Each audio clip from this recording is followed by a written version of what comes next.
Eu sou um cirurgião e dou aulas há algum tempo. E por 13 anos vivi em companhia de cadáveres e durante a minha carreira estudei anatomia a fundo. Posso, portanto, escrever sem presunção a respeito de morte como aquela. Jesus entrou em agonia no Getsemane e seu suor tornou-se como gotas de sangue a escorrer pela terra. O único evangelista que relata o fato é um médico, Lucas, e o faz com a precisão de um clínico. O suar sangue ou hematidrose é um fenômeno raríssimo. É produzido em condições excepcionais. E para provocá-lo é necessário uma fraqueza física, acompanhada de um abatimento moral violento, causado por uma profunda emoção, por um grande medo. O terror, o susto, a angústia terrível de sentir-se carregando todos os pecados dos homens devem ter esmagado Jesus. Tal tensão extrema produz o rompimento das finíssimas veias capilares que estão sob as glândulas sudoríparas, e o sangue se mistura ao suor e se concentra sobre a pele, escorrendo então por todo o corpo até a terra. Permitam-me apenas dizer algo. Não faz muito tempo eu conheci um dos amigos do meu pai. E esse amigo do meu pai, ele é bastante diferente de nós. Como que ele é diferente de nós?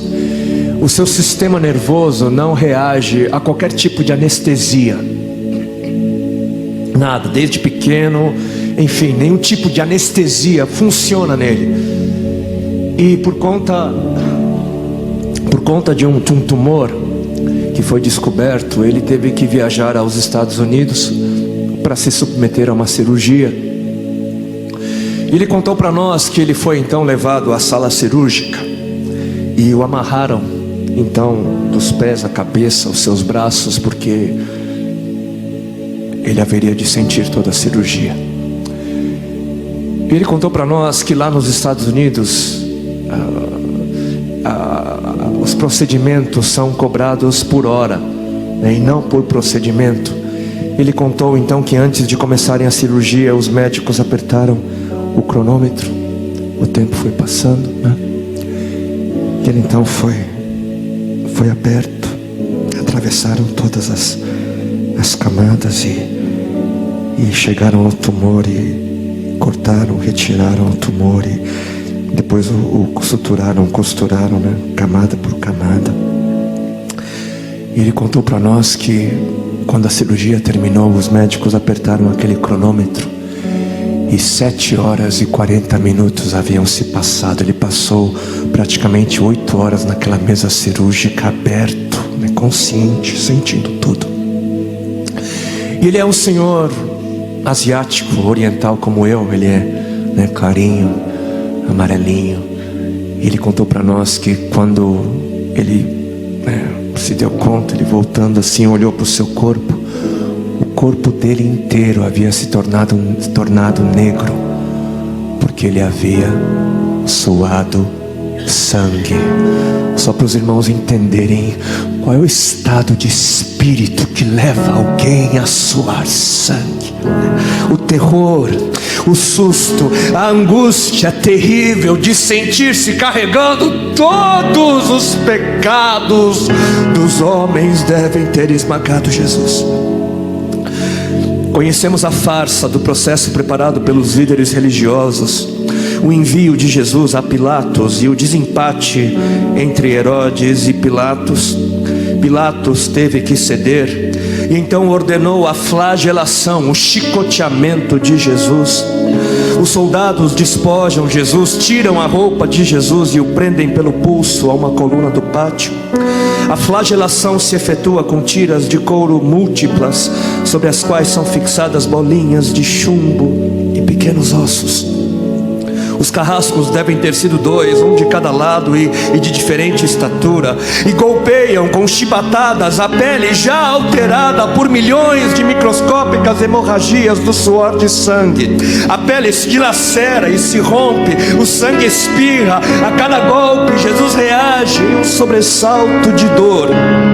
As forças se esvaem, um suor frio lhe impregna a fronte, a cabeça gira em uma vertigem de náusea, calafrios lhe correm ao longo das costas. Se não estivesse preso no alto pelos pulsos, cairia em uma poça de sangue. Depois o escárnio da coroação, com longos espinhos mais duros que os de acácia. Os algozes entrelaçam uma espécie de capacete e o aplicam sobre a cabeça de Jesus. Os espinhos penetram no couro cabeludo, fazendo-o sangrar, e os cirurgiões sabem o quanto sangra o couro cabeludo. Pilatos, depois de ter mostrado aquele homem dilacerado à multidão feroz, o entrega para ser crucificado. Colocam sobre os ombros de Jesus o grande braço horizontal da cruz, que pesa uns 50 quilos. A estaca vertical já está plantada sobre o Calvário. Jesus caminha com os pés descalços pelas ruas de terreno irregular, cheia de pedregulhos. Os soldados o puxam com as cordas. O percurso é de cerca de 600 metros. Jesus, fatigado, arrasta um pé após o outro, frequentemente cai sobre os joelhos, e os seus ombros estão cobertos de chagas, de ferimentos. Quando ele cai por terra, a viga lhe escapa, escorrega e lhe esfola o dorso. Sobre o Calvário tem início a crucificação. Os carrascos despojam o condenado, tiram a roupa do condenado, mas a sua túnica está colada nas chagas, nos ferimentos, e tirá-la produz dor atroz. Quem já tirou uma atadura de gás e de uma grande ferida percebe do que se trata. Cada fio do tecido adere, cola a carne viva, e ao levarem a túnica se laceram as terminações nervosas, postas em descoberto pelas chagas. Os carrascos dão um puxão violento, e há um risco de toda aquela dor provocar uma síncope. Mas ainda não é o fim. O sangue volta a escorrer. Jesus é deitado de costas. As suas chagas se incrustam de pequenos elementos. Depositam-no sobre o braço horizontal da cruz. Os algozes tomam as medidas. Com uma broca é feito um furo na madeira para facilitar a penetração dos pregos. Os carrascos pegam um longo prego pontudo e quadrado, apoiam-no sobre o pulso de Jesus e com um golpe certeiro de martelo o plantam e o rebatem sobre a madeira. Jesus deve ter contraído o rosto assustadoramente. O nervo mediano foi lesado. Pode-se imaginar aquilo que Jesus deve ter provado: uma dor lancinante e agudíssima que se difundiu pelos dedos e espalhou-se pelos ombros, atingindo o cérebro. A dor mais insuportável que um homem pode provar, ou seja, aquela produzida pela lesão dos grandes troncos nervosos, que provoca uma síncope e faz perder a consciência. Mas em Jesus não. O nervo é destruído só em parte, e a lesão do tronco nervoso permanece em contato com o prego.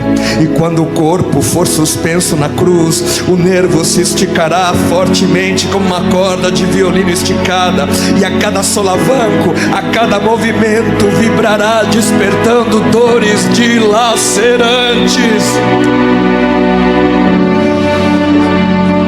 Elevam a Jesus.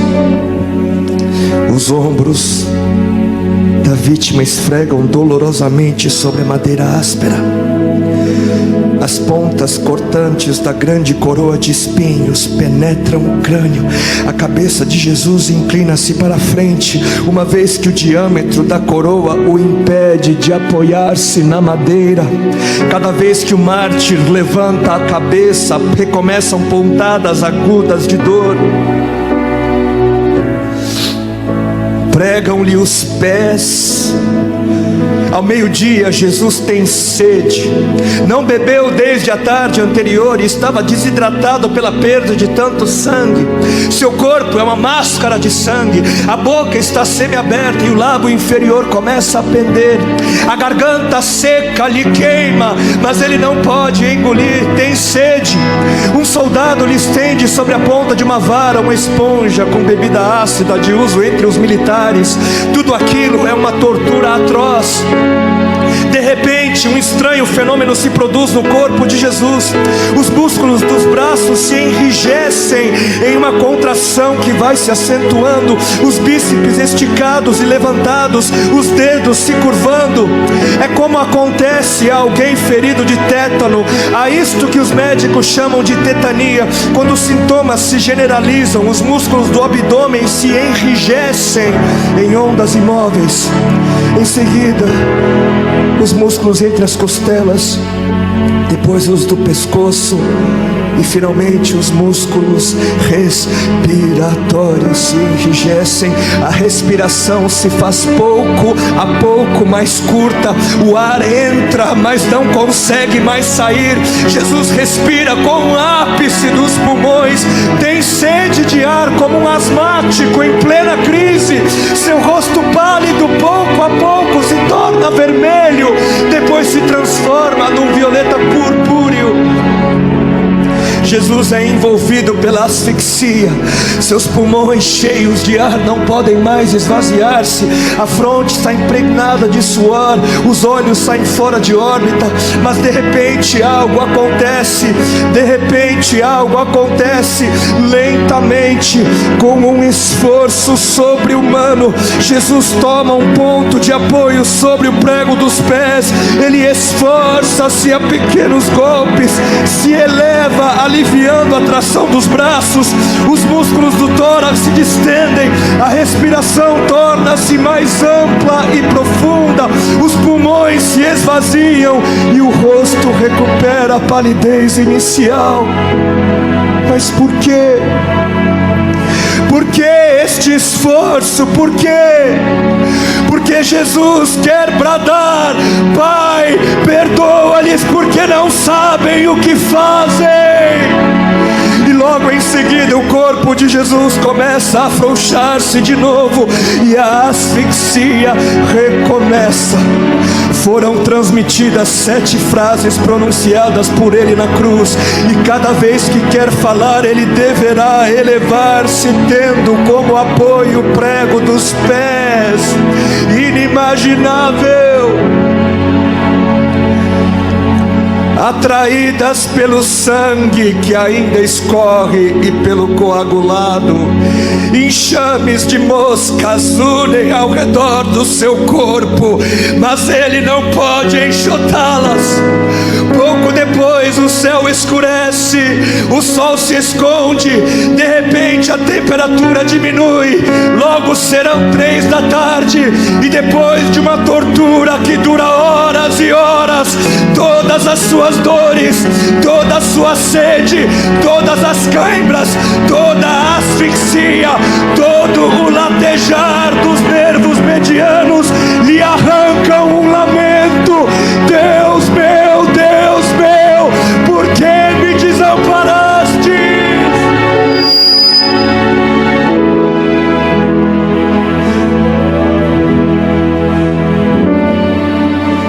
Jesus grita: está consumado.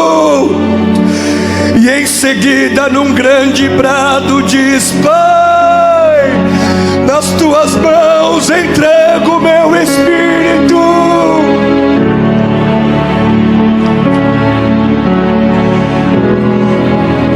E morreu no meu lugar e no seu.